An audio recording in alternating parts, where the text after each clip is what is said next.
সচিবালয়ে প্রধানমন্ত্রীর কার্যালয়ের রেড টেলিফোন সংযোগের তার চুরির ঘটনায় চুরি হওয়া তার উদ্ধার সহ দুইজনকে গ্রেপ্তার করেছে ঢাকা মহানগর পুলিশের counter terrorism and transnational crime unit বা সিটিটিসি। এই ঘটনায় আরও একটি সংঘবদ্ধ চক্রের সম্পৃক্ততার তথ্য পেয়েছে পুলিশ।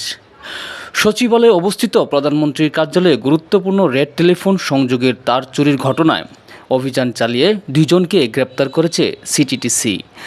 গ্রেপ্তারকৃতরা হলেন রঞ্জন চন্দ্র এবং রেজাউল ইসলাম।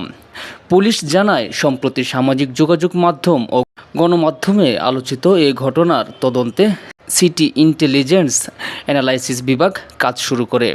তদন্তে প্রাপ্ত তথ্য ও গোয়েন্দা নজরদারির ভিত্তিতে সচিবালয়ের আউটসোর্সিং কর্মী রঞ্জন চন্দ্র সহ কয়েকজনকে জিজ্ঞাসাবাদ করা হয়।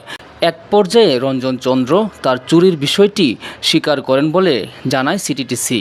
পুলিশের ভাষ্য অনুযায়ী গত 22 মে সচিবালয়ের 3 নম্বর ভবন থেকে তিনি তামার তার চুরি করেন। পরে রাজধানীর ঢাকা বিশ্ববিদ্যালয় এলাকার একটি ভাঙ্গারি দোকানে প্রতি কেজি 600 টাকা দরে এসব তার বিক্রি করেন। তার দেওয়া তথ্যের ভিত্তিতে অভিযান চালিয়ে রেজাউল ইসলামকে গ্রেপ্তার করা হয় এবং পরবর্তীতে চকবাজার এলাকায় একটি গুদাম থেকে চুরি হওয়া তার উদ্ধার করা হয়। সিটিটিসি জানিয়েছে, সচিবালয়ের বিভিন্ন গুরুত্বপূর্ণ সংযোগের তার চুরির পেছনে একটি সংঘবদ্ধ চক্র জড়িত থাকতে পারে। চক্রের অন্যান্য সদস্যদের শনাক্ত ও আইনের আওতায় আনতে তদন্ত অব্যাহত রয়েছে।